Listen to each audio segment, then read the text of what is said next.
Audio Hub Preview.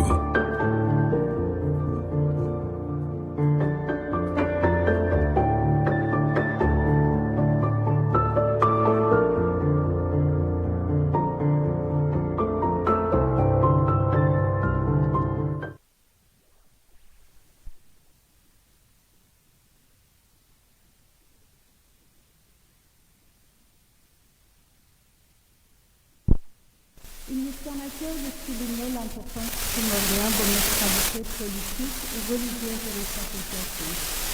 L'invoqué communautarisme, nous encourageons la promotion de la diversité, de l'ouverture à l'autre et à la différence, car nous sommes convaincus de l'enrichissement mutuel que cela apporte.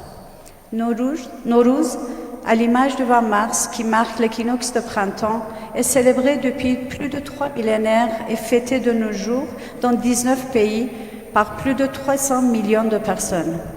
Pour les Iraniens, cette date représente le Nouvel An, un moment de joie et de convivialité. Il est dit que le bonheur est plus grand quand il est partagé. Voilà pourquoi nous comptons sur vous pour venir enrichir de votre présence chacun des événements de ce 8e festival de la quinzaine culturelle iranienne. Merci.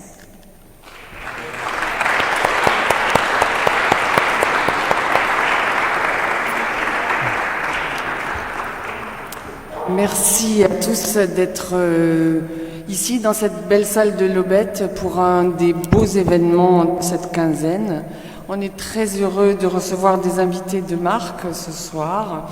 Nous avons Jean-Pierre Perrin qui est avec nous, qui est reporter, journaliste et qui, il me l'a confié tout à l'heure, a fait ses études à Strasbourg, ou en tous les cas une partie. Donc lui aussi, il a la terre d'Alsace qui colle aux chaussures et on revient toujours à Strasbourg quand on y a vécu.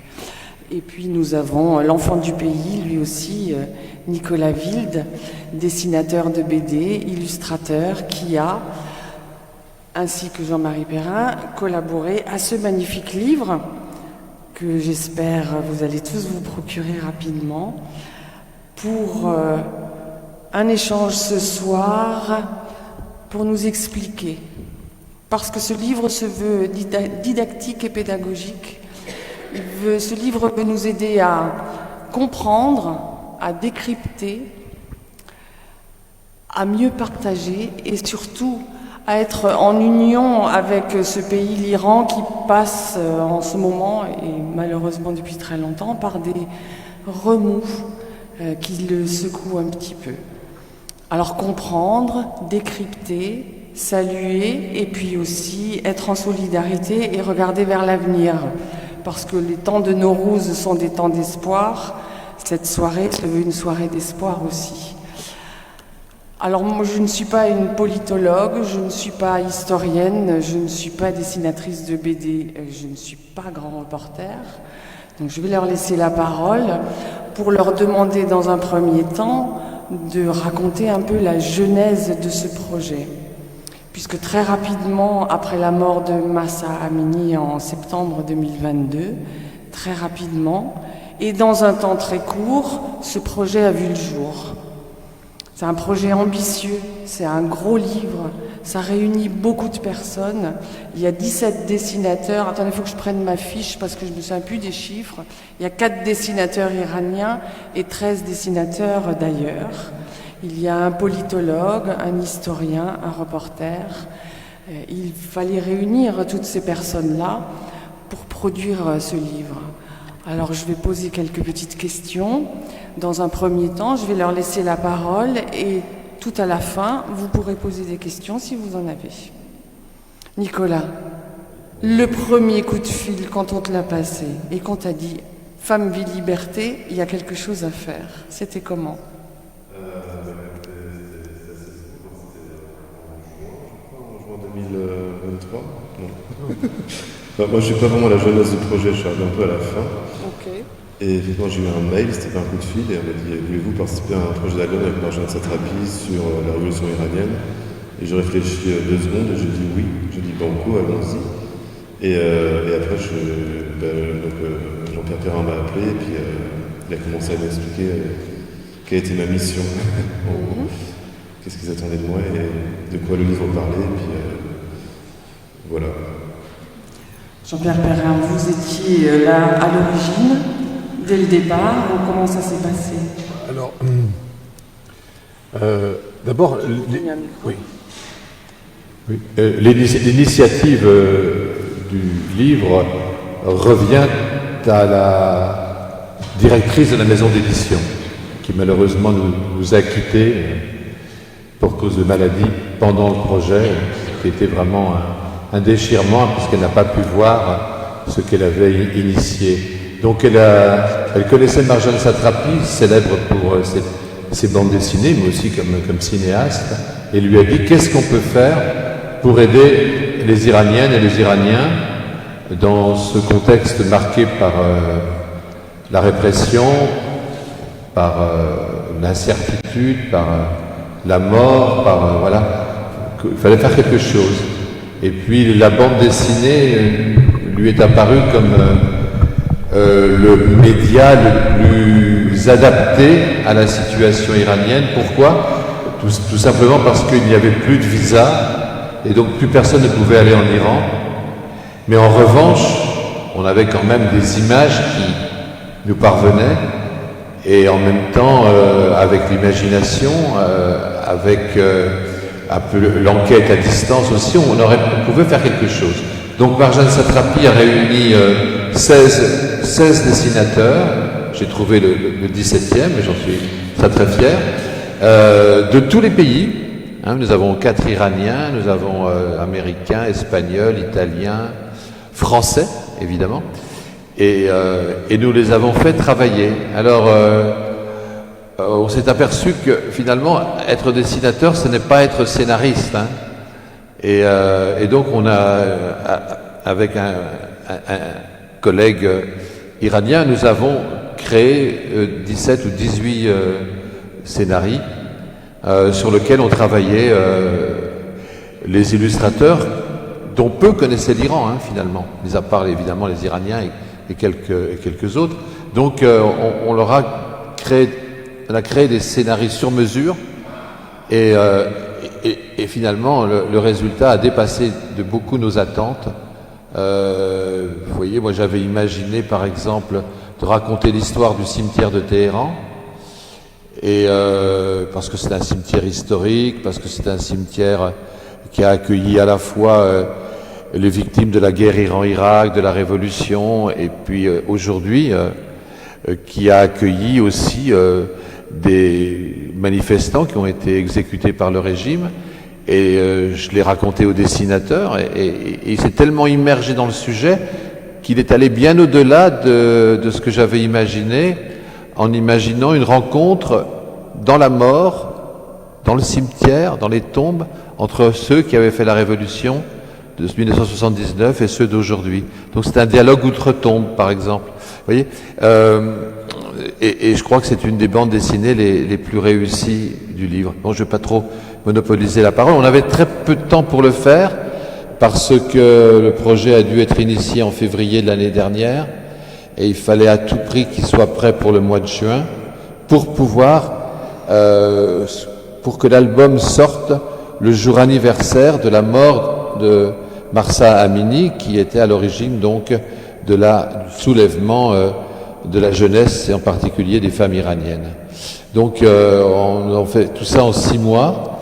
Il a fallu donc que 17 dessinateurs qui ne se connaissaient pas ou peu, mais qui avaient tous une grande notoriété, travaillent. Alors ils ont travaillé chacun de leur côté, et puis on a réussi à faire quelque chose de collectif néanmoins. Et puis on a demandé à un historien iranien de venir aussi dans le projet, un historien et politologue iranien vivant aux États-Unis, pour nous raconter un petit peu, aller au-delà des dessins, pour que nous soyons aussi complets que possible.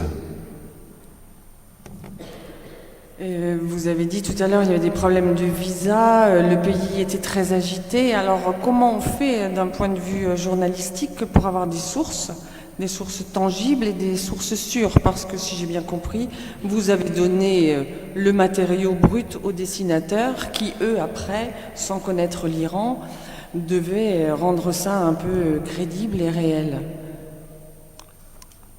Oui, je vais prendre deux exemples. Bon.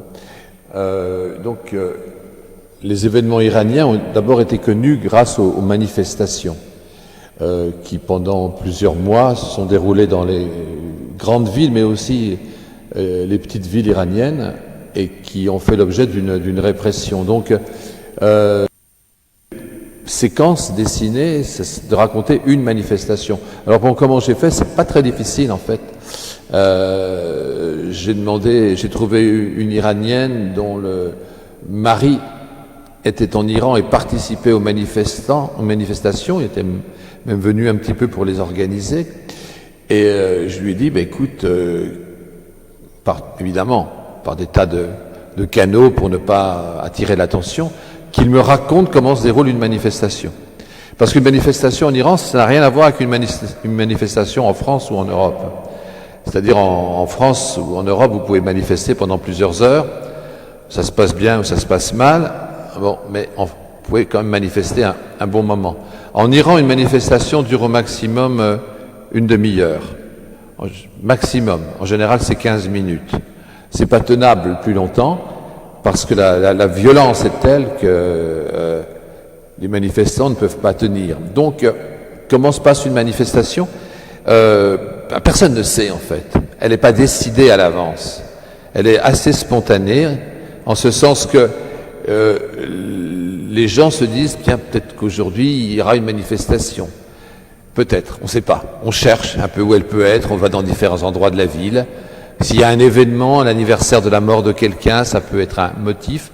Donc on cherche la manifestation, puis brutalement on s'aperçoit qu'on est plusieurs ensemble à marcher dans la rue. Et puis on regarde autour de soi, on essaye de voir s'il y a des espions ou s'il n'y en a pas. Et puis à un moment donné, quelqu'un crie mort au dictateur, c'est le début de la manifestation. Et immédiatement, toute la foule qui est présente, mais ça ne représente jamais plus que quelques centaines de personnes, évidemment. Il y a eu des grandes manifestations dans le passé, mais là c'est plus possible. Donc à cause de la férocité de la répression, à ce moment-là toute la foule reprend mort au dictateur et c'est le début. Et immédiatement les forces de l'ordre sont déjà là, les espions les ont déjà prévenus depuis longtemps, et tout le monde. Et c'est une bataille absolument terrible. Et à ce moment-là, il faut tenir quelques minutes pour montrer qu'on a manifesté et ensuite s'enfuir le plus vite possible. Alors donc on se prépare, on n'y va pas avec des bâtons, on n'y va pas avec des cocktails Molotov, on y va simplement avec soi-même, en étant habillé de façon la plus légère possible pour courir plus vite, en n'ayant surtout pas de téléphone avec soi parce que si on se fait attraper, le régime aura les contacts, et puis une fois que tout le monde s'enfuit, on aura chacun de son côté. Après, on se regroupe dans les maisons des uns ou des autres et on voit qui est-ce qui manque à l'appel, c'est-à-dire qui est-ce qui a disparu ou qui a été arrêté. Voilà, c'est comme ça que les manifestations se déroulent. Donc, ça faisait vraiment... le dessinateur a très bien compris, il a donné le mouvement général des manifestations sans l'avoir vu. Simplement... je lui ai raconté par écrit et puis je me suis aperçu que le résultat était absolument ce que je souhaitais qu'il soit. Et c'est ça un petit peu la magie de la bande dessinée, qui est finalement un très bon outil de reportage aussi, avec ce qu'on peut faire en radio, en presse écrite. Mais la bande dessinée est un média maintenant qui est à même d'être utilisé pour faire du reportage. Là, on a un reportage sur une manifestation, à partir de témoignages qui sont de manifestants, même si évidemment ils sont anonymes dans le livre. Et juste, on parle aussi un peu de la présence des filles dans les manifestations, avec les problèmes que ça peut poser, parce que quand on est une femme, ça rajoute encore un problème, évidemment. Et vous, Nicolas Wilde, comment vous avez réussi cette magie de mettre en image ce rythme, ces pulsions qu'on sent dans le récit de... En fait, le défi, c'est que chaque auteur avait peu de pages pour raconter beaucoup de choses, donc il fallait trouver une façon de compresser un peu le réel. Ça veut dire qu'il y avait une contrainte? au niveau du nombre de pages? Oui, au début j'étais parti sur 4 pages et finalement j'en ai fait 6 et ça passait. Enfin, il y avait quand même assez de... La contrainte était un peu souple. Mais sur le sujet que j'ai travaillé avec Jean-Pierre, donc le double portrait de deux avocates défendeuses des droits de l'homme, donc il y a Narges Mohammadi et Nasrin Sotoudeh. Sur ces deux personnes, on pourrait faire un livre facile, de 1000 pages, enfin on pourrait faire une bande dessinée, parce qu'elles ont vécu et fait tellement de choses, elles ont une vie tellement riche, c'était très dur de trouver une façon de raconter ça en peu de pages. Et donc moi j'ai un peu triché, je suis passé par la fiction, donc je racontais l'histoire de manifestants qui se retrouvent enfermés dans une échoppe d'un vendeur d'instruments de musique. Et c'est à travers leur conversation, la discussion des gens qui sont enfermés dans cet espace restreint, à l'abri, entre guillemets, qu'ils racontent l'histoire de ces deux avocates. En fait. Donc c'est un peu une astuce de narration, de passer par la fiction pour raconter le réel, sans lui manquer de respect. Et donc, avec Jean-Pierre, on a fait des échanges, j'ai fait une première mouture de storyboard, je l'ai envoyé, puis on a un peu travaillé comme ça, en ping-pong. Mais au tout début, le premier projet, c'est de faire le double portrait de Jafar Panahi, le réalisateur iranien, et de Nasrin Sotoudeh, donc qui est l'avocate qui défend les droits de l'homme. Et l'avantage de ces deux personnages, c'est qu'ils se rencontrent à un moment donné dans le film de Jafar Panahi, Taxi Téhéran. Donc Jafar n'avait plus le droit de faire de film en Iran, du coup il a trouvé des astuces, genre il avait une caméra dans un taxi, et puis il allait se promener en Téhéran. Et donc le film se passe dans le taxi, et dans son taxi, et donc Nasrin Sotoudeh qui rentre dans le taxi, et il y a une scène avec les deux personnages qui aurait servi de point de départ ou de croisement pour raconter la vie de ces deux personnes. Je disais en introduction que ce livre se voulait didactique ou pédagogique parce qu'il est divisé en 3 parties. La première partie qui décrit les événements à partir de la mort de Mahsa Amini. On parle donc des slogans Femme, vie, liberté qui a donné le titre au livre. Il y a la très fameuse chanson Baroye qui est devenue un hymne à la liberté et qu'on a entendu très souvent. Il y a eu la description dans cette partie-là aussi des manifestations. Et puis, dans un deuxième temps, un chapitre qui est intitulé Un peu d'histoire, parce que la vie d'un pays et une révolution telle que celle-là a des racines, a des explications, et que tout ça, c'est sur un parcours historique. On parle là alors d'histoire, mais aussi de politique et de faits de société. Et la dernière partie s'appelle Un régime de fer et un peuple qui résiste, où là on a toute une galerie de portraits d'opposants, illustrés à nouveau par les dessins de tout le monde. Et vous avez, partagé la petite BD qui s'appelle Elles disent non, que tu viens de nous expliquer. Cette volonté d'être aussi, d'amener le lecteur à décrypter et à comprendre était importante. Oui, bien sûr, il fallait être aussi proche que possible de la réalité, enfin du terrain. Évidemment, veiller à ce que tout soit rigoureusement exact, même si... parce qu'à partir du moment où les dessinateurs ont la liberté de l'imagination, on peut se laisser emporter. Et donc on a veillé à ce que, un petit peu, sérieusement, à ce que l'imagination ne travestisse pas la réalité. Et je veux dire que ça s'est fait très très facilement. Je m'attendais à beaucoup plus de problèmes même. Pour revenir sur ce qu'a dit Nicolas, on lui a confié donc la tâche, le travail de parler de 2 figures emblématiques de la contestation iranienne, qui sont deux femmes, une avocate, une journaliste. Et je vais revenir sur la seconde, puisqu'elle a eu, à ce moment-là, on ne savait pas, on n'imaginait même pas que ça puisse arriver. Donc l'une des deux a eu le prix Nobel de la paix, donc il y a quelques semaines, quelques mois. Et donc Narges Mohammadi, qui est toujours en prison, et il fallait illustrer certaines de ces lettres, c'est grâce à ces lettres de prison qu'on peut savoir ce qui se passe à l'intérieur. Et notamment, elle parlait de la torture blanche. Qu'est-ce que c'est que la torture blanche? Et donc, nous ne savons pas ce que c'est que la torture blanche. Il y a qu'elle et ses consoeurs qui peuvent savoir. Donc, à partir des lettres qu'on avait pu avoir, on a imaginé ce que pouvait être la torture blanche. Et en fait, Nicolas l'a réalisé en bande dessinée. Et puis, le mois dernier, est sorti le livre écrit à partir de ces lettres, qui était publié en France, sous le titre d'ailleurs La torture blanche. Et je me suis aperçu en lisant le livre que c'était exactement comment il l'avait interprété et représenté.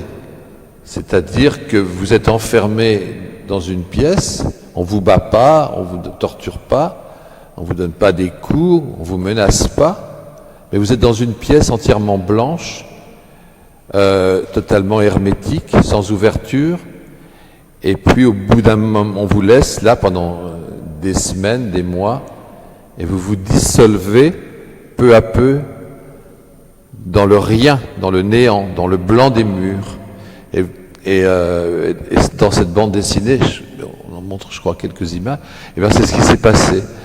Il a représenté la dissolution de l'individu, du prisonnier, dans ce blanc carcéral, et qui est une torture en fait aussi terrible que la torture physique. Et c'est un petit peu la BD qui a permis ça. Voilà, un autre point sur. On a essayé sur quelque chose qui m'avait beaucoup intéressé, même si c'est épouvantablement dramatique, c'est les relations entre les femmes et le sport. Voilà, le sport. Les Iraniennes sont folles de football. Le football est interdit aux femmes. Non pas qu'elles ne puissent pas jouer, elles peuvent jouer, mais elles ne peuvent pas assister aux matchs des hommes. Et tout l'Iran vit au rythme du championnat, comme dans un pays européen. Mais elles ne peuvent pas y aller.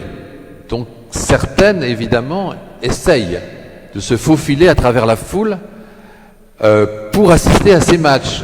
Mais évidemment, la police est là pour les en empêcher.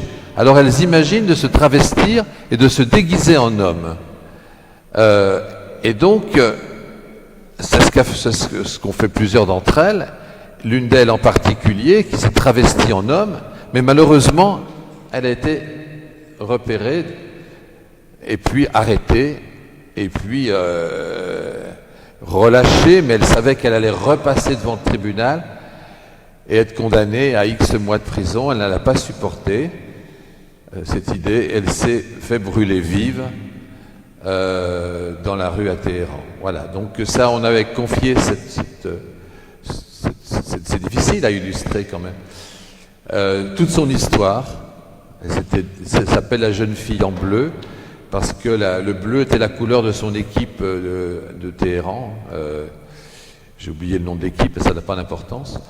Et donc, du moment où elle décide, elle s'habille, elle se déguise, elle se couvre de couleur bleue pour passer inaperçue, comme la plupart des supporters. Elle est arrêtée, elle passe au tribunal, relâchée, et finalement, elle se fait brûler vive. Et c'est un événement qui a eu beaucoup d'importance en Iran. Une jeune fille je crois qu'elle avait 17-18 ans, qui se fait brûler vive pour ne pas avoir pu assister à un match de football et ensuite risquer la prison parce qu'elle a violé l'interdit. C'était une histoire qui devait être dans le livre. Elle est éminemment politique, cette histoire, même si elle ne l'est pas a priori. On a parlé de ce mouvement, de cette révolution comme étant la première révolution féministe dans le monde. Et c'est une révolution qui a démarré avec le tragique décès de Mahsa Amini, mais qui, dans son sillon, a emmené aussi les hommes.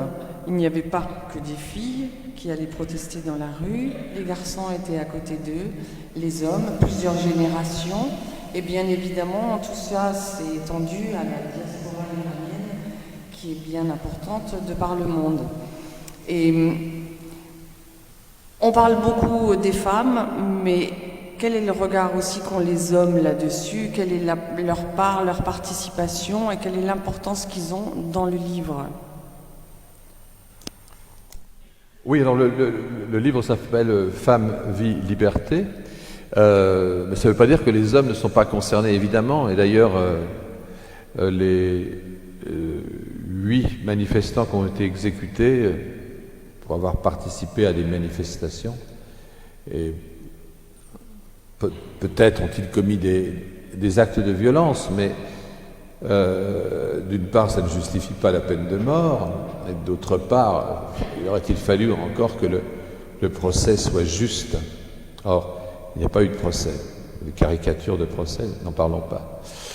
Donc, les hommes ont été en fait majoritaires dans les manifestations, même si la cause, c'est la mort d'une jeune femme pour un voile mal porté, mal ajusté. En fait, ce sont surtout les hommes qui ont manifesté. Les femmes, c'est déjà beaucoup plus difficile pour elles de manifester, d'une part parce que les parents n'ont pas envie de voir leur fille dans la rue. Risquer absolument, non pas seulement d'être arrêtées, mais d'être aussi violentées en prison, comme ça s'est passé. Mais enfin, il y a eu quand même beaucoup de femmes qui ont manifesté. Et donc les hommes, effectivement, ont compris, je pense, l'importance que cette revendication féminine, je préfère dire féminine même plus que féministe, parce qu'on est déjà, il s'agit de la femme dans sa représentation même, dans son être le plus profond qui est menacé par le régime. Donc les hommes ont compris que finalement elles ne manifestaient déjà pour elles, pour les libertés, pour le droit de ne pas porter le foulard, mais que ça allait bien au-delà, que ça concernait la société iranienne tout entière. Et dans cette chanson qui a été devenue l'hymne du processus révolutionnaire, j'emploie pas le mot de révolution parce que je pense qu'une révolution, on ne peut dire révolution que quand elle est arrivée à son but. Là, on en est loin. Donc, dans la chanson qui est l'hymne des manifestants, qui s'appelle Baroye, qui veut dire pour, eh bien, il y a tout un ensemble de revendications qui dépasse largement la question du foulard, c'est-à-dire le droit de s'embrasser dans la rue, le droit d'avoir une vie décente, pour les petits Afghans d'aller pouvoir accéder à l'école, pour le léopard des neiges, qui est un animal assez emblématique de l'Iran, de ne pas être exterminé, de survivre. Vous voyez, ça reprend une 1001 revendications pour le droit à avoir des procès équitables. Donc c'est tout l'enjeu, la question du foulard, la question de la mort de cette jeune femme a permis d'embrayer sur tout ce qui va mal en Iran, de le condenser, de le résumer en une chanson qui est emblématique de tout ce que les Iraniens, pourquoi toutes les Iraniennes et Iraniens manifestaient. Donc c'est pas seulement la question du foulard qui était en jeu, mais effectivement le foulard reste le symbole de cette révolution, mais il est porté sur bien d'autres malaises, problèmes, crise intérieure. Je pense qu'il y a une profonde crise intérieure au sein de la jeunesse iranienne. Et donc tout ça a été symbolisé par le foulard. Oui, il y a à ce sujet-là une des BD que j'ai bien appréciée qui s'appelle L'art de la révolte, qui retrace un peu le quotidien, la routine d'une jeune femme en Iran qui veut juste se maquiller, s'habiller joliment, faire de la musique avec ses amis, boire un verre, etc. Et l'épilogue à la fin, vivre seul, être célibataire, choisir de ne pas avoir d'enfants, choisir d'avoir un métier, etc. Ce sont des choses qui nous semblent tellement essentielles, futiles et normales, et qui, à la fin, en épilogue, on dit tout ça, c'est interdit de le faire. Donc, effectivement, le symbole, le foulard, la femme, ce n'est que la petite graine qui, après, a fait exploser toutes les rancœurs et tous les interdits qui étaient mis en place par le gouvernement. Et est-ce que vous êtes allé en Iran récemment, Jean-Pierre? Non, pas depuis quelques années, pas depuis la dernière élection présidentielle en fait. Pas récemment, non. Non plus. Malheureusement. Non, moi j'ai toujours eu des problèmes de visa avec eux et je pense qu'avec la bande dessinée, ça ne va pas s'arranger. De toute façon, pour les dernières élections législatives qui ont eu lieu, élections entre guillemets, le mois dernier, ils n'ont donné qu'un seul visa. Donc, on ne sait pas d'ailleurs à quel titre ils le donnent. Enfin, la personne qui est choisie, on ne sait pas comment, mais ils n'ont donné qu'un seul visa. Et l'élection présidentielle précédente, ils n'avaient donné aussi qu'un seul visa. Enfin, ils avaient donné des visas, mais à l'aéroport, la police avait dit ben non, vos visas ne sont pas valables. Donc ils avaient fait non seulement le voyage, mais le voyage pour rien. Et l'élection avant, celle à laquelle j'ai assisté, en revanche, les visas avaient été faciles à obtenir, donc on voit un durcissement à travers cette question des visas, un durcissement du régime très très nettement. Beaucoup de personnes se posent la question sur et maintenant, parce que on a fait les gros titres, on a beaucoup parlé de l'Iran au moment de la mort de Mahsa Amini et au moment où les manifestations étaient récurrentes. Depuis quelque temps, on en parle beaucoup moins. Donc, et maintenant? Est-ce qu'on sait quelque chose de l'Iran maintenant? Est-ce que les manifestations sont terminées? Est-ce qu'il y en a toujours? On peut trouver aisément sur Internet des images, des vidéos ou des photos de jeunes femmes qui ne portent pas le voile délibérément, qu'on embête de temps à autre, parfois pas, ça dépend. Ça continue, c'est un cheminement toujours, c'est toujours en route. Oui, il y a une bataille qui a été gagnée, c'est la bataille pour le voile. Alors elle a été gagnée pour le moment. Je ne sais pas si dans un an, elle sera toujours gagnée, mais pour le moment, effectivement, elle a été gagnée. C'est-à-dire que maintenant, c'est difficile de faire des pourcentages, c'est une mission quasiment impossible. Mais dans certains quartiers, on arrive à 70% de femmes sans voile. Dans d'autres, c'est 40 ou 50. Mais tous les quartiers sont quand même concernés. Dans tous les centaines de milliers de femmes qui portaient un voile, puisqu'il est obligatoire, il est toujours obligatoire, ne le portent plus. En particulier, les conductrices ne portent plus de voile.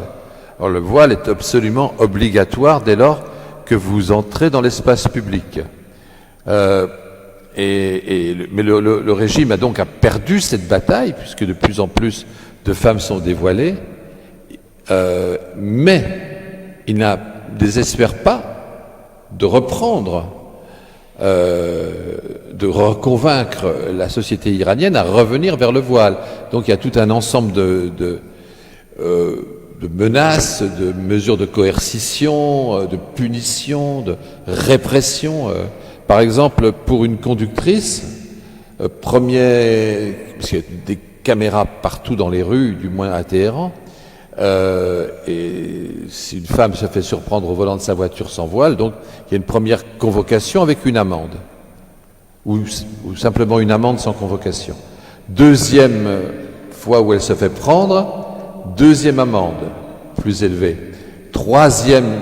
La troisième fois où elle se fait prendre, c'est la suppression, on lui confisque sa voiture. Ce qui, pour un Iranien, une Iranienne, est lourd de conséquences. Notre pays où les transports en commun marchent très très mal, voire sont inexistants, la voiture c'est quelque chose de très important. Donc, vous voyez, les sanctions sont lourdes. mais malgré tout, on est quand même à de moins en moins de femmes portent le voile, et en plus, ça s'est fait en plusieurs temps. Au départ, elles ont abandonné le voile, mais le gardaient autour du cou. En cas de menace, hop, on remettait le voile.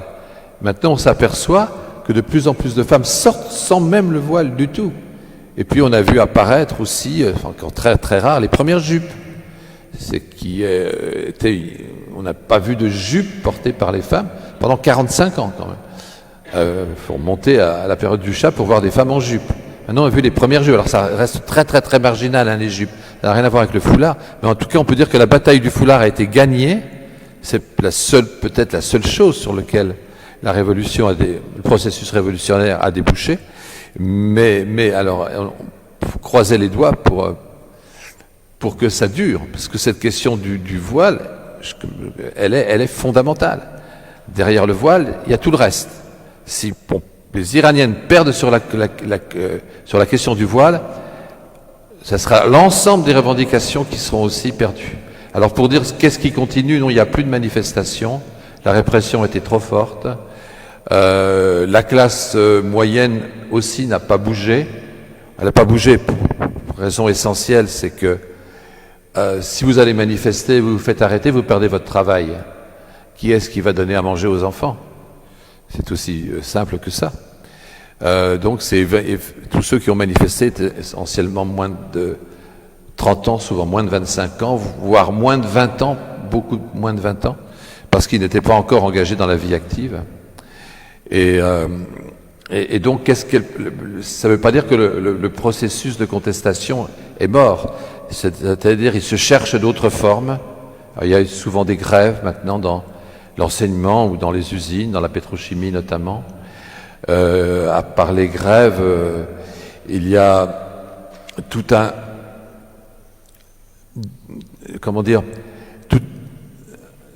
une expression de rejet du régime qui prend des formes diverses, multiples.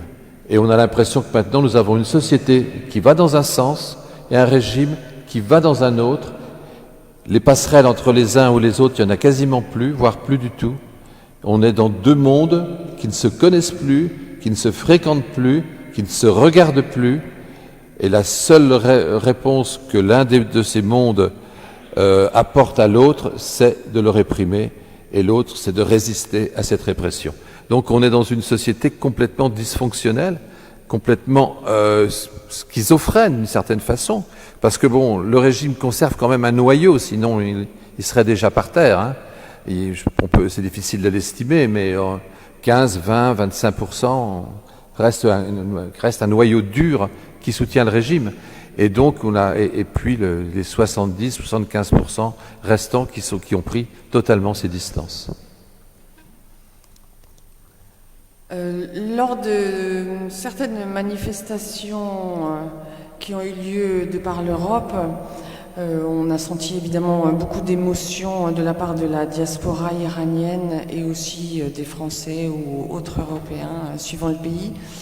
En suivant ces manifestations, il y avait un sentiment à la fois de colère, il y avait des revendications essentielles de liberté, mais il y avait surtout beaucoup d'espoir. Je me souviens d'un très grand rassemblement, une très grande manifestation qui a eu lieu ici à Strasbourg devant le Parlement et le Conseil de l'Europe, et où des Iraniens de toute l'Europe sont venus par bus, par car entier, et qui s'embrassaient dans la rue, ils ne se connaissaient pas, mais ils s'embrassaient, ils se prenaient dans les bras, en se disant « ça y est, on va y arriver, là, cette fois-ci c'est la bonne ». Une vraie ferveur. Et est-ce que vous avez des idées sur ce qui attend l'avenir? Quelles sont les perspectives? Est-ce qu'il y en a? Est-ce qu'on peut continuer à espérer? Et si oui, quelles sont les différentes options, les différents chemins qui s'offrent à nous? Bon, c'est une question bien difficile. Je vais regarder quand même les dernières élections législatives puisqu'elles se sont produites il y a deux ou trois semaines. D'abord, les Iraniens n'ont pas voté. Les chiffres officiels, c'est 42%, mais sont sans doute très exagérées. Donc ils n'ont pas voté, et en même temps, le régime a choisi la voie la plus radicale, en ce sens qu'il a interdit à toute une partie du système de se présenter aux élections. C'est-à-dire que tout ce qu'on a appelé les factions réformatrices n'ont pas pu se présenter, ou marginalement, et dans la nouvelle Assemblée, sur 290 députés, il n'y a plus que 25 députés réformateurs. Vous savez, l'Iran était... Le système iranien est composé de factions, pas de partis, mais de factions, qui sont plus ou moins radicales, plus ou moins réformatrices, plus ou moins conservatrices. Maintenant, tout le pouvoir est concentré par les factions les plus conservatrices. Et mon espoir, même si je ne suis pas partie prenante, j'espère quand même voir un jour, aller pouvoir un jour en Iran sans passer par les fourches caudines des visas impossibles, c'est que ces factions conservatrices, qui représentent finalement guère qu'elles-mêmes, en même temps se haïssent les unes les autres. Donc mon espoir, c'est qu'elles, justement, c'est que vous savez, comme une explosion atomique. Dans l'explosion atomique, ce qui fait l'explosion, c'est le noyau. C'est le noyau qui se désintègre. Mon espérance, c'est que le noyau du régime se désintègre. Je table plus sous les problèmes internes du régime pour que la situation évolue que sur une victoire des manifestations ou de la contestation.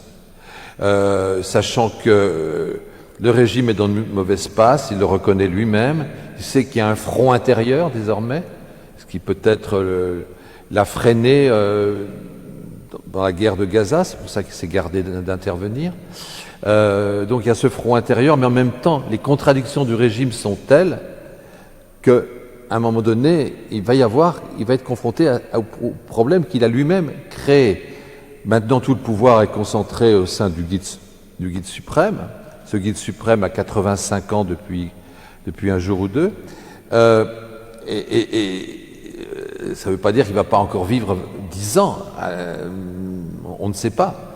Mais je crains que jusqu'à la mort de ce guide, les choses en restent là, néanmoins. Donc, je pense que la révolution islamique est périmée.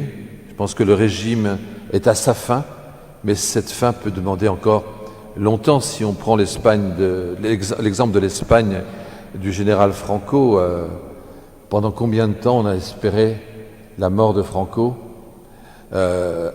pour que l'Espagne s'ouvre? On est un petit peu dans cette situation avec en même temps que vont faire les forces de sécurité qui ont aussi, on n'en a pas parlé, qui sont dont on parle évidemment dans le livre, mais qui sont omniprésentes, et il y en a d'innombrables forces, et qu'elles sont présentes absolument partout, et c'est quand même elles qui ont remporté la bataille contre les manifestations.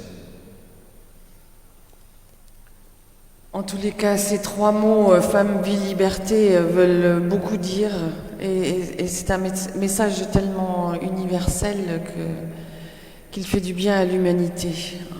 Alors on souhaite un beau dénouement un jour. Nicolas, qu'est-ce qu'on rajoute à cette belle aventure? Est-ce que vous vous êtes rencontrés entre dessinateurs? C'est arrivé? J'en connaissais quelques-uns avant, mais on ne s'est pas rencontrés. Nous, on a travaillé via Internet essentiellement. Ouais. Voilà, j'espère qu'on aura l'occasion de manger tous ensemble un jour avec tous les auteurs et autrices du projet. Par contre, vous, avec Marjane Satrapi, vous vous êtes un peu retrouvés pour travailler, pour scénariser, pour mettre en page, même pas? Non. Oh, c'est extraordinaire. Vive le net. Non, oui. En même temps, Marjane faisait son film. Un film qui va sortir, j'espère, bientôt. Donc, elle travaillait de 5h du matin à 10h ou 11h le soir. On ne la voyait jamais. Non, elle nous a laissé totalement libres.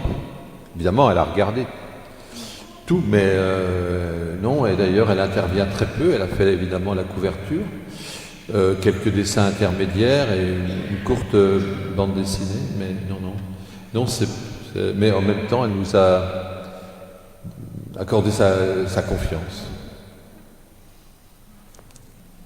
Très bien, merci beaucoup pour cette présentation. On va peut-être passer aux questions pour animer, vous faire participer un petit peu. Alors, comment est-ce qu'on fait au niveau du micro pour passer la parole, jeune homme? Pour passer la parole, on leur passe un micro. On va garder celui-là. Il y a une question. On en prend un des deux. Celui-ci. Et nous, on garde celui-ci pour la moi.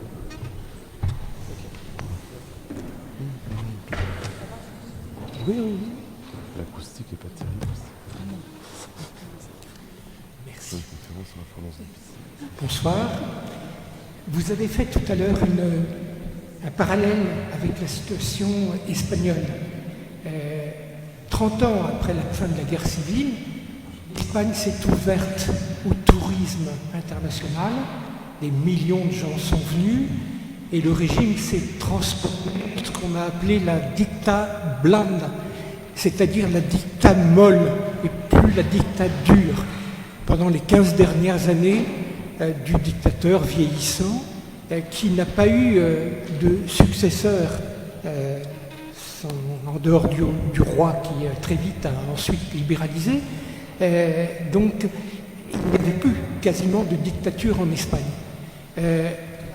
Là, il y a eu une succession du guide suprême et aucune ouverture vis-à-vis de l'étranger. Donc est-ce que c'est sans espoir de ce point de vue ou est-ce qu'on peut espérer un jour une ouverture à l'espagnol? Alors, on a malheureusement Le début de la question. Très mal entendu le début de votre question, monsieur. Alors, si vous voulez... On entend mieux là. Voilà. On se contente. Est-ce que vous m'entendez mieux? Oui. Alors, pardonnez-moi, je reprends. Vous avez fait un parallèle avec la situation espagnole. Et je disais que 30 ans après la fin de la guerre civile, l'Espagne s'est ouverte au tourisme international. Des millions de gens, des millions d'Européens sont venus et le régime s'est transformé en dictat molle, comme on disait en Espagne, et plus en dictature.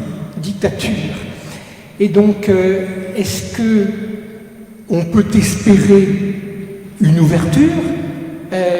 Malheureusement, Franco n'a pas eu, lui, de successeur comme dictateur, alors qu'il y a déjà eu une succession comme dictature du guide suprême, puisqu'on en est au guide suprême numéro 2. Et après le guide suprême numéro 2, il peut y en avoir un numéro 3, peut-être. Donc, est-ce qu'on peut espérer une ouverture progressive du régime où il est trop fermé sur lui-même pour l'espérer sérieusement? Franco avait choisi un successeur, la personne du roi, de celui qui allait devenir roi du moins. En fait, la comparaison avec l'Espagne n'est pas très judicieuse parce que dans les forces du franquisme, il y avait à la fois des royalistes, des phalangistes, l'Opus Dei, enfin il y avait tout un ensemble de... Là, non, là c'est pas le cas. On a des partis qui sont tous d'accord sur l'essentiel, c'est-à-dire que le régime perdure, mais qui ne sont pas les points de désaccord entre les différentes factions, c'est par exemple sur le degré d'ouverture économique avec l'extérieur. C'est-à-dire une partie, les factions réformatrices voulaient une ouverture économique sur l'extérieur pour pouvoir que l'économie iranienne en profite. Les ultra-conservateurs n'ont pas cette vision, ils veulent un système plus autarcique. Vous voyez, mais sur l'essentiel, il s'agit de perpétuer un dogme qui est le dogme ce qu'on appelle le velayat et fahri en persan, en arabe, pardon, persan arabe, mais qui permet aux religieux d'avoir la mainmise sur l'ensemble du pays. Alors, Khomeini, par rapport à l'actuel guide suprême, était beaucoup plus ouvert. C'est-à-dire qu'il avait dit, voilà, nous sommes une république islamique, le Parlement doit fonctionner, le Parlement doit être élu, et puis il doit y avoir des courants qui s'expriment. Il avait, je ne défends pas du tout Khomeini, hein, mais au moins, il permettait une certaine vie politique. Aujourd'hui, il n'y a plus de vie, quasiment plus de vie politique. Tout simplement parce que voilà, tout simplement parce que les clans les plus ultras ont accaparé le pouvoir et les réformateurs ont été totalement discrédités par les sanctions américaines, enfin justement par lorsque Trump a déchiré l'accord sur le nucléaire. Du coup, l'économie iranienne, qui était déjà en très mauvais état, s'est complètement effondrée. Et évidemment, les responsables ont été désignés, c'était les réformateurs qui avaient permis cet accord. Donc maintenant, on a une confiscation du pouvoir par les clans les plus ultras. Donc ces clans les plus ultras ne veulent pas d'ouverture. Je crois qu'on ne peut plus revenir en arrière. Je ne vois plus. Les réformistes ont fait illusion à un moment. Maintenant, c'est fini. Je pense que l'heure est passée. Ils vont disparaître s'ils n'ont déjà disparu. Maintenant, il n'y a plus qu'un régime qui est autocentré, mais qui peut encore durer longtemps, tout simplement parce que même si l'économie est par terre, le prix du baril est haut. Même s'il y a des sanctions, ils arrivent quand même à exporter le pétrole à la direction de la Chine. Donc ce n'est pas un régime complètement affamé. La population est exsangue, mais le régime a quand même les moyens d'avoir de l'argent et d'entretenir ses alliés, le Hezbollah ou les milices irakiennes et autres, voire yéménites. Donc il n'est pas à court d'argent. Hein, la banque iranienne n'est pas à court d'argent. Donc le régime a encore des beaux jours devant lui, même s'il est en même temps, on sent quand même percer chez lui une véritable inquiétude. Une autre question? Oui, ça part là.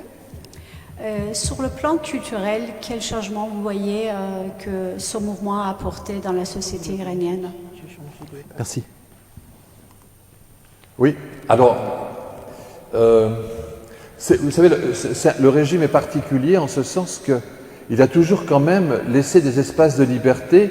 On en a la preuve avec le cinéma iranien. Le cinéma iranien est sous contrôle, il est censuré, mais en même temps, ça n'a jamais empêché une production importante dont on ne voit qu'une partie en France, en Europe.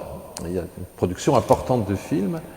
Et donc, les derniers films sont sans doute de plus en plus difficiles à faire, mais les réalisateurs iraniens les font souvent à l'étranger.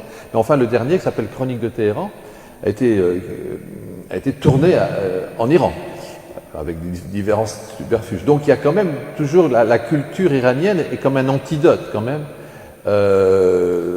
à ce système d'oppression culturelle assez fort.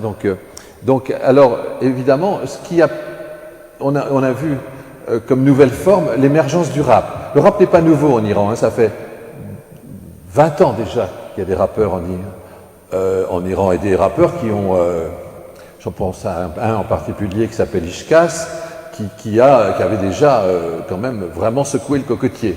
Là, on a le rap qui a pris aussi, qui a été renforcé, si vous voulez. Il y a de nouvelles figures, de nouvelles voix qui sont apparues.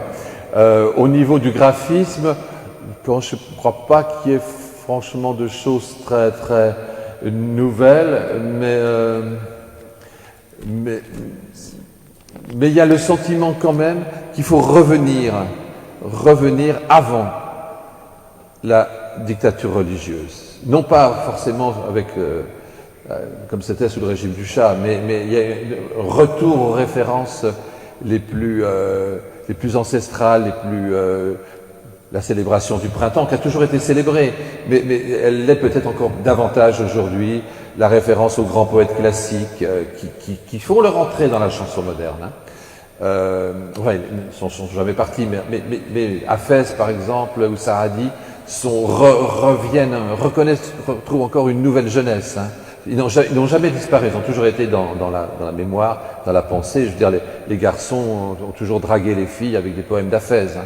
Ça n'a pas changé. Mais ils sont encore plus valorisés parce que on ne les relie pas à la République islamique. Même si parmi les gens de la République islamique, il y a des spécialistes aussi de Hafez. Oui, une question sur le patrimoine et la place à l'époque contemporaine.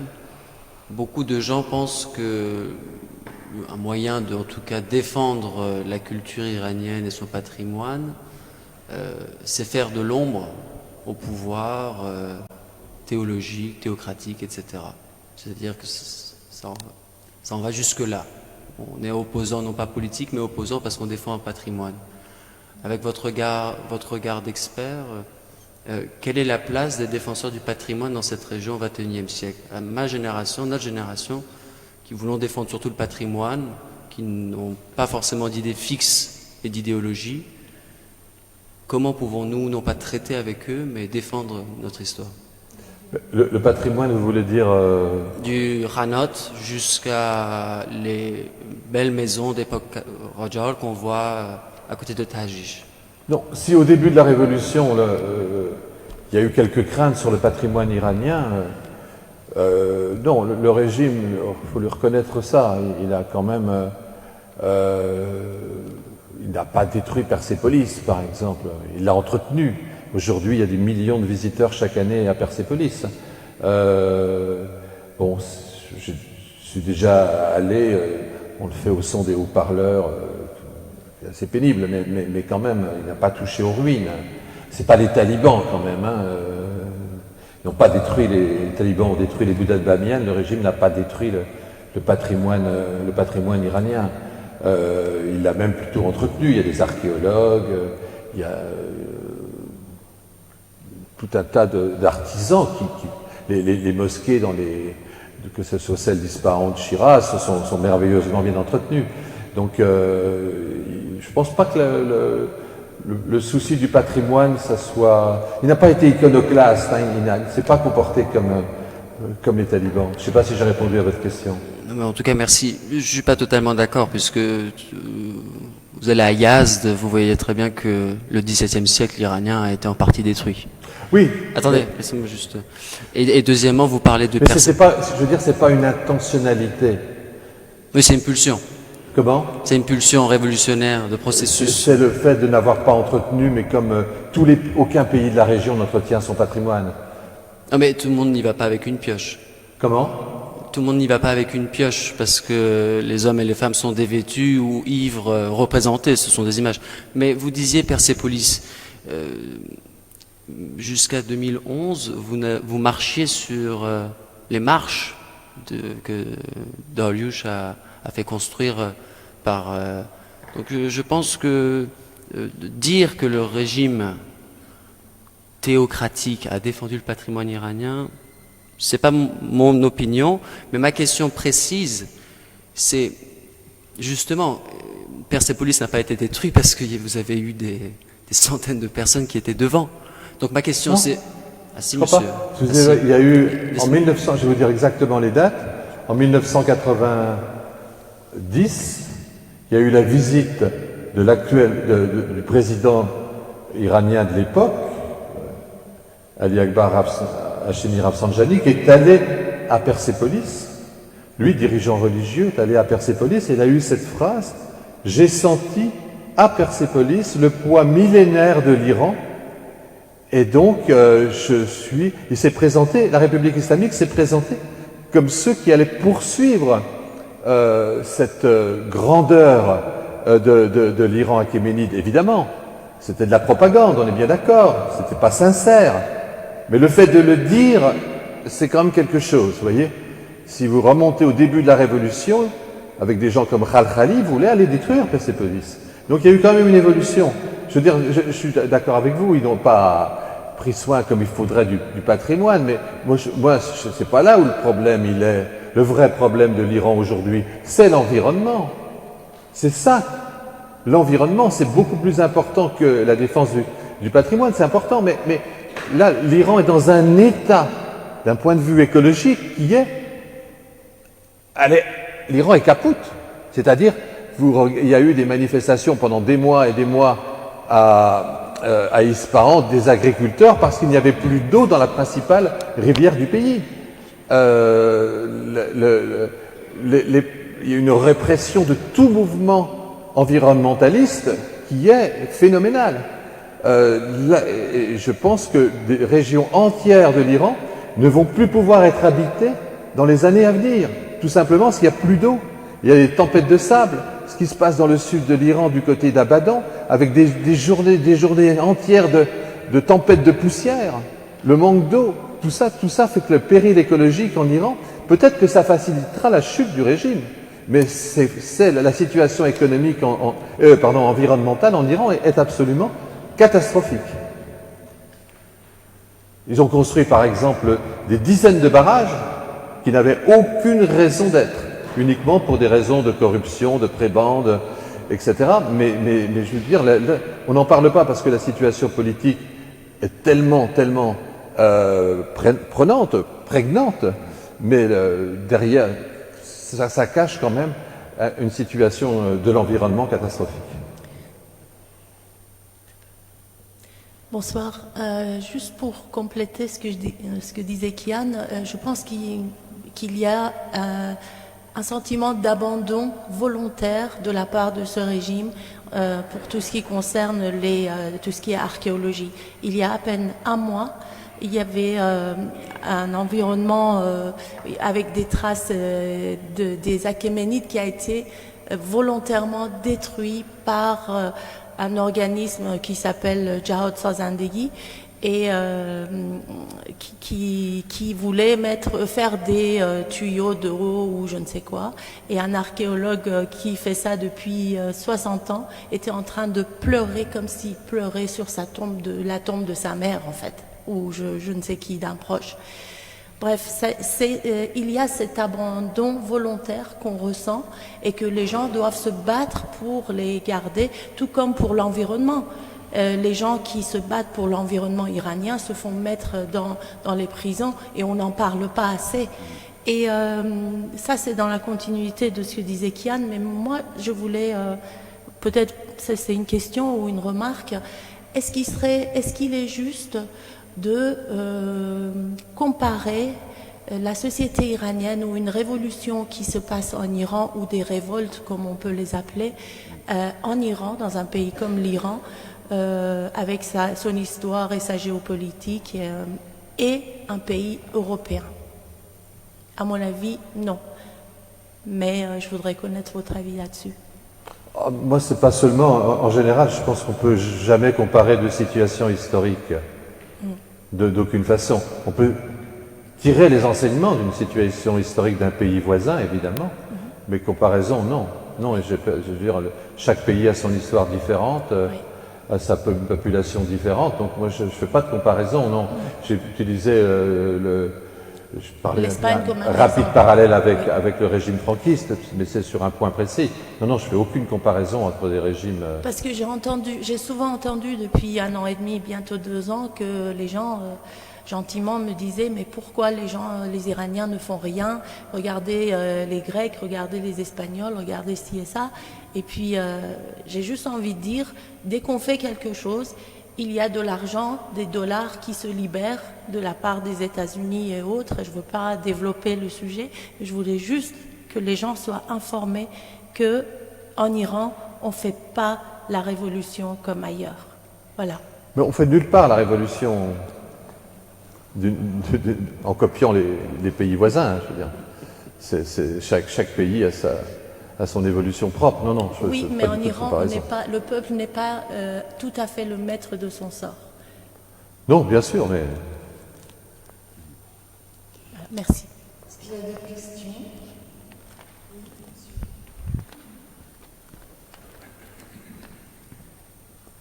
Est-ce que le sort de l'Iran comme de l'Afghanistan n'est pas lié à la position stratégique? Donc, quoi qu'on fasse, il y a d'abord, à partir de 1908, même avant, ils avaient le malheur de l'Iran, c'est d'avoir du pétrole. Et alors il y a les Américains, les Anglais qui ont mis la main sur l'Iran et qui ont favorisé, qui ont chassé Mossadegh du pouvoir pour rétablir le Shah et ainsi de suite. Et après pour chasser le Shah pour mettre des religieux. Donc la révolution intérieure ne fera rien. C'est l'environnement extérieur qui va dicter l'avenir. Oui, bien sûr, on rentre dans un contexte géopolitique et vous avez un invité de choix pour répondre à ça. Voilà. Oui, mais en même temps, c'est toujours trop facile de dire que les ingérences extérieures sont responsables de tout. Les ingérences, il y en a partout. Hein. Si vous faites parler de l'Afghanistan, vous en avez l'exemple parfait. Et là, il n'y a pas de pétrole d'ailleurs. Mais je veux dire, si on regarde la chute de Mossadegh, regardez bien comment ça se passe, la chute de Mossadegh. Regardez bien. Ça ne se passe pas du tout comme vous pensez que ça s'est passé. C'est-à-dire une tentative de coup d'État de la CIA, hein, avec des éléments iraniens. Et cette tentative de coup d'État, elle échoue. C'est à ce moment-là où l'ambassadeur américain s'en va, etc. Bon, elle échoue. Et à ce moment-là, qu'est-ce qui se passe? Il y a une tentative, dans les jours qui vont suivre, d'une partie des Iraniens, c'est-à-dire les royalistes, plus le clergé. Ils ont une alliance entre les royalistes et le clergé, et c'est cette deuxième révolution, coup d'État plutôt par révolution, deuxième coup d'État qui va renverser Mossadegh. Alors, la CIA, qu'est-ce qu'elle va faire? Elle va dire, c'est moi qui l'ai fait. Pourquoi elle va dire ça? Parce qu'elle est en mauvaise posture. Elle a raté plein de choses, et elle veut retrouver une crédibilité. C'est important pour un service de renseignement. C'est pour ça qu'elle va laisser croire que c'est elle qui a fait ce coup d'État. Mais la chute de Mossadegh, ce sont les Iraniens eux-mêmes qui ont réussi ce que la CIA n'avait pas fait. Et les historiens iraniens, la jeune génération d'historiens iraniens, parce que bon, c'est pas un désert culturel non plus, hein, l'Iran, il y a des études et des livres qui sortent sur ce sujet et qui le mettent en valeur. Et donc, ingérence il y a eu, mais ingérences qui n'ont pas marché. Et si on parle vraiment des ingérences, il faut d'abord parler quand même aussi des ingérences russes. Si les Iraniens aujourd'hui en veulent aussi à leur gouvernement, c'est parce que l'alliance entre la Russie et l'Iran, entre Moscou et Téhéran, elle n'est pas jugée très légitime en ce sens que les Russes ont dépossédé l'Iran de toutes les provinces qu'elle avait acquises au cours de l'histoire. Hein, la Géorgie a été iranienne, l'Arménie a été iranienne, l'Azerbaïdjan a été iranienne, et tout ça, c'est avec ce fameux traité dont le nom pour moi est difficile, donc je ne vais pas m'y hasarder, mais qui est dans la tête de Tchèques iraniens, et pour dire, ça se passait sous les Kadjars, voilà, les Russes nous ont tout piqué, quoi. Voilà. Et donc, ça, je pense que les Iraniens ne l'ont pas oublié. En même temps, bon, ces peuples méritaient aussi d'être indépendants, hein, je pense.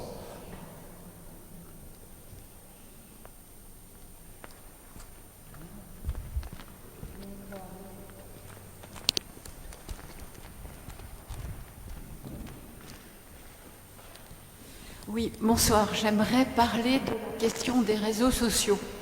Je me suis demandé, puisque en ce moment on voit l'influence qu'ont les réseaux sociaux en Russie, puisqu'on parle de la Russie, après le meurtre en quelque sorte de Navalny, on voit circuler dans les réseaux d'opposition sur X une série il y a eu ces derniers temps une animation vidéo faite par les artistes russes, et je me demandais si le livre là qui est en train de sortir peut passer sur les réseaux sociaux en Iran.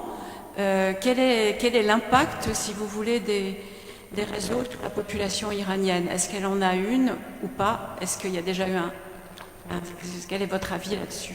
Alors, d'abord, le livre, on l'a mis en accès libre pour les Iraniens, gratuit, en persan, traduit par différents traducteurs, peu importe, mais enfin, normalement, on doit pouvoir y accéder. Je ne dis pas que c'est facile, parce que évidemment, ce n'est pas forcément dans l'intérêt du régime de pouvoir accéder à la BD. Mais toute la BD, elle a été traduite en persan et donnée gratuitement. Ça, c'est le premier point. Le deuxième point, oui, les réseaux sociaux font partie maintenant de l'ADN de la jeunesse iranienne, et au-delà de la jeunesse, oui, évidemment.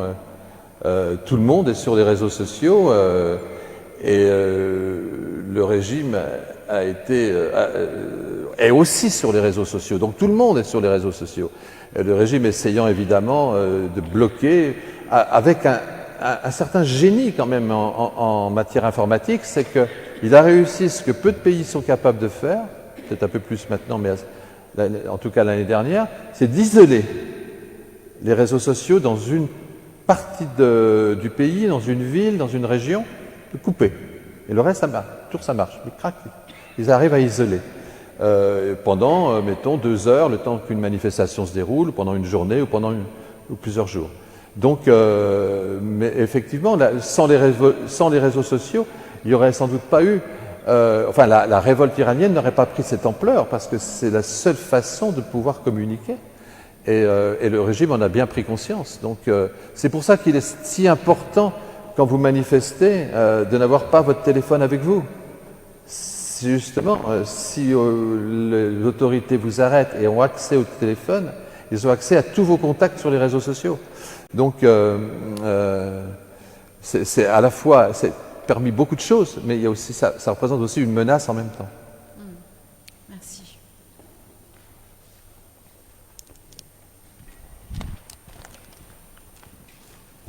Une question sur l'eau. Pour y être allé quelques fois et avoir goûté les fruits de ce pays, il y a des fruits qu'on ne trouve que en Iran, sur le plateau iranien, je pense au ralgouzé, mais qui consomment extrêmement d'eau. Donc, 2 questions en une. Est-il dans l'intérêt du régime de continuer à avoir ces fruits particuliers? Et donc la question sous-jacente, combien de temps nous reste-t-il avant le stade suivant du problème de l'eau? Je ne suis pas un spécialiste du problème de l'eau. Mais justement, je ne vais pas pouvoir vous répondre. Il n'y a pas de thèse. Il y a des études quand même sur le sujet. Il y a certaines provinces, effectivement, qui, d'ici 10 ans, il n'y aura plus d'eau. Mais donc il y aura des mouvements de population. Je crois que la question environnementale passe au second plan parce que la question politique, même si évidemment il y a des passerelles entre les deux, sont liées. Mais je crois que la question de l'eau est pas seulement en Iran, hein. Iran, Irak, Syrie, tous ces pays sont concernés par le problème de l'eau. Simplement, le régime a aggravé la sécheresse par une politique de barrage systématique qui n'avait aucune raison d'être. Donc, moi, j'ai vraiment des inquiétudes pour l'environnement en Iran, pour le prochain avenir. Alors j'ai une question sur le livre. Vous avez dit qu'il est libre accès pour les Iraniens. Je voudrais savoir si vous avez eu des retours des Iraniens dans le pays sur ce livre, ou Nicolas, vous, sur les dessins? Très peu. Très peu. Je ne suis pas sûr que ce soit très facile d'y accéder, néanmoins. Parce que finalement, c'est quand même un gros... il y a beaucoup de choses, donc c'est lourd quand même. Mais c'est pas non plus... je ne me suis pas intéressé de près à sa réception.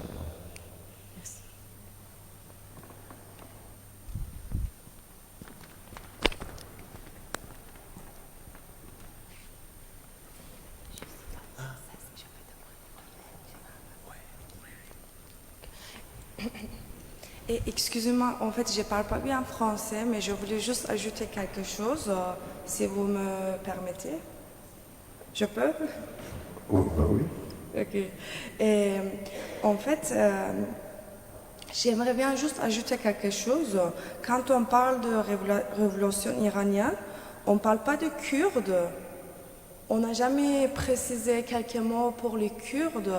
Ces 3 mots viennent d'une philosophie kurde, femme, vie, liberté, à l'origine d'une philosophie kurde. Mais je suis très contente que ces trois mots se transforment pour la révolution iranienne. Mais quand on parle de Jina Mahsa Amini, je pense qu'il faut bien préciser qu'elle était kurde. Elle représente une minorité kurde. Je pense qu'en Iran, peut-être être une femme, c'est très dur, mais être une femme minorité, c'est plus dur que ça.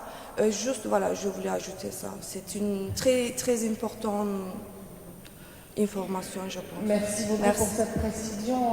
Je pense que ça a été beaucoup dit qu'elle était originaire de cette minorité kurde et qu'effectivement, au départ, le tout premier slogan était en langue kurde. Simplement, l'histoire de ce livre part de cette jeune femme, Mahsa Amini, mais prend aussi des proportions beaucoup plus universelles et ça a embrasé toute une nation et c'est de ça qu'on voulait parler aussi. Mais vous avez raison, merci pour la précision. À l'origine, cette jeune femme était d'origine kurde. Oui, je rajoutais juste un point, c'est que dans le livre, il y a absolument l'histoire du slogan depuis sa naissance, c'est-à-dire dans le Kurdistan turc, parce que le slogan est né dans le Kurdistan turc. Il est né exactement lors d'une réunion d'une association féminine liée au parti kurde dominant, au PKK. Ensuite, ce slogan est passé chez les Kurdes d'Irak, des Kurdes d'Irak chez les Kurdes d'Iran, et finalement, il a été repris par tout le monde. Mais c'est pas vrai, hein, on a bien parlé enfin, c'est moi-même qui ai écrit le scénario sur la naissance du slogan, comment il est né, etc., et comment il a voyagé jusque-là. Donc, on n'a pas du tout sous-estimé les Kurdes. Et puis, pour en revenir aussi, si vous parlez des Kurdes, il faut aussi parler des Baloutches. Parce qu'à ce jour, ceux qui ont subi la répression la plus dramatique, la plus violente, ça reste les Baloutches. Et c'est les seuls qui, aujourd'hui encore, continuent régulièrement à manifester. De temps en temps les Kurdes aussi, bien sûr. Mais en tout cas, la répression la plus violente a concerné les Baloutches, ensuite les Kurdes. Et puis, juste, je voulais aussi un point sur les Kurdes, mais j'ai oublié. Ah oui, voilà le point. Je veux dire, en revanche, ce n'est pas parce qu'elle a été kurde qu'elle a été tuée. Hein, je pense ça aurait pu arriver à n'importe quelle jeune fille de n'importe quelle province de passage à Téhéran. Voilà. Bien, je crois que tout doucement la soirée va s'achever parce que nous allons rendre les locaux à la heure et que je vous remercie évidemment pour votre présence, pour vos questions, pour votre intérêt. Jean-Pierre Perrin, merci une fois d'être venu. Merci beaucoup de votre attention et de votre invitation. Merci de nous avoir éclairés.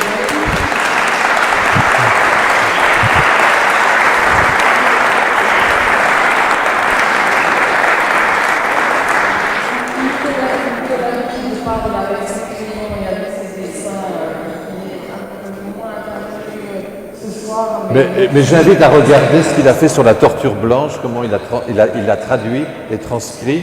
Je trouve que c'est absolument remarquable d'avoir imaginé un dessin pareil. Merci à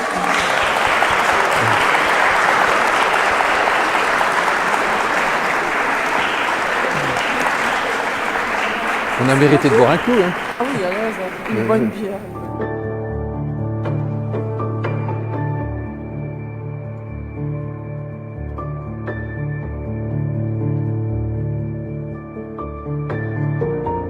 Audio Hub Preview.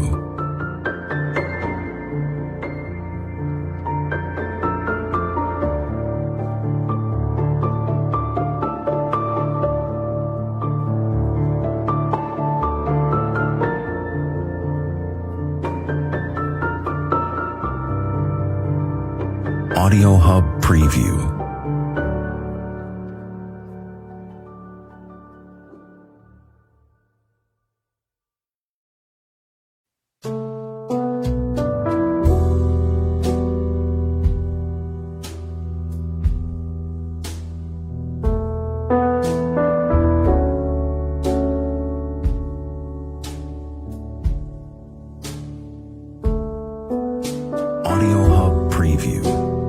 naturel. Comme...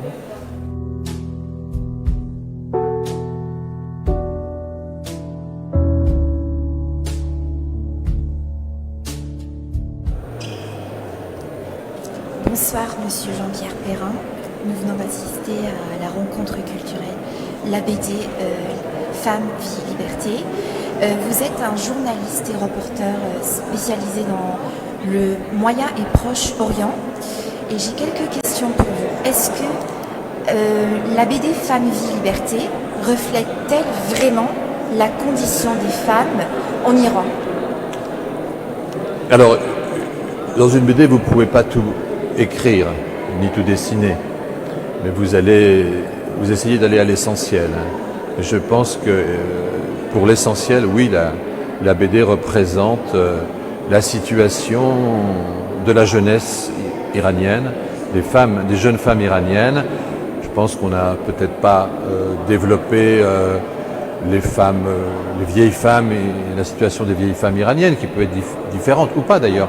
Mais on se concentre quand même, c'est une BD sur la jeunesse iranienne, et je pense que la BD, oui, représente la jeunesse iranienne, en particulier la jeunesse citadine iranienne. D'accord, donc c'est seulement les jeunes femmes citadines. On ne s'intéresse pas aux femmes, par exemple, qui habitent les villages, les jeunes femmes qui habitent les villages, qui sont d'un certain âge mûr ou plus âgées, quoi, seniors. Donc, malheureusement.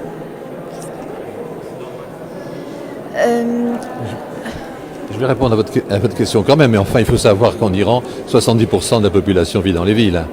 Donc si on met de côté 30% de la population, évidemment on peut le regretter, mais on ne va pas parler non plus d'une situation qui est...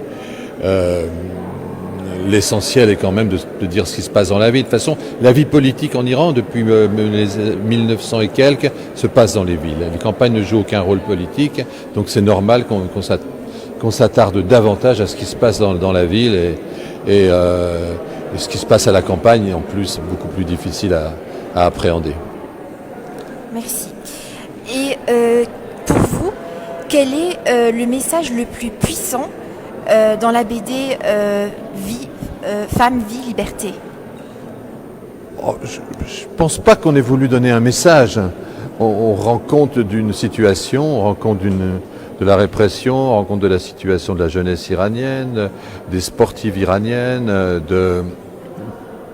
des provinces isolées iraniennes comme le Kurdistan ou le Baloutchistan, de qui sont les gardiens de la révolution. Je pense que du système des exécutions qu'il y a pu avoir, c'est au lecteur de trouver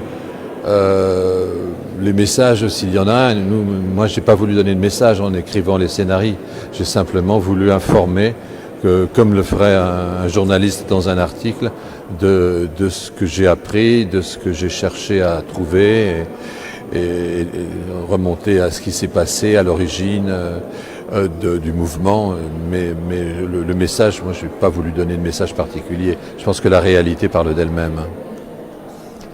Et quelles recommandations est-ce que vous pouvez recommander, par exemple, quelques œuvres ou des ressources pour aider les internautes à approfondir plus sur le sujet qu'on vient d'évoquer, ça veut dire la condition des femmes en Iran? Il y a beaucoup de choses quand même. Le cinéma iranien en parle, la littérature iranienne traduite en français en parle, les journaux en parlent. Vous avez un volet quand même d'information qui fait qu'aujourd'hui on ne peut pas ignorer ce qui se fait en Iran. Nous on a choisi la BD. C'est parce que ça correspondait à parce que la BD finalement est lue énormément par les jeunes, d'une part. D'autre part, c'est un vecteur intéressant à explorer, et c'est de plus en plus le cas, de plus en plus de BD et de reportages. Donc, et puis ça permettait aussi à plein de jeunes talents illustrateurs de pouvoir raconter l'Iran à partir des informations qu'on leur donnait. Donc Je pense qu'on peut parfaitement être informé aujourd'hui, non pas des arcanes du pouvoir, ce qui se passe dans la tête de ces dirigeants, mais on peut très bien savoir ce qui se passe aujourd'hui dans les grandes villes iraniennes. Merci beaucoup, Monsieur Jean-Pierre Perrin, pour vos éclairages sur un sujet aussi crucial que la condition de la femme en Iran. Merci à vous.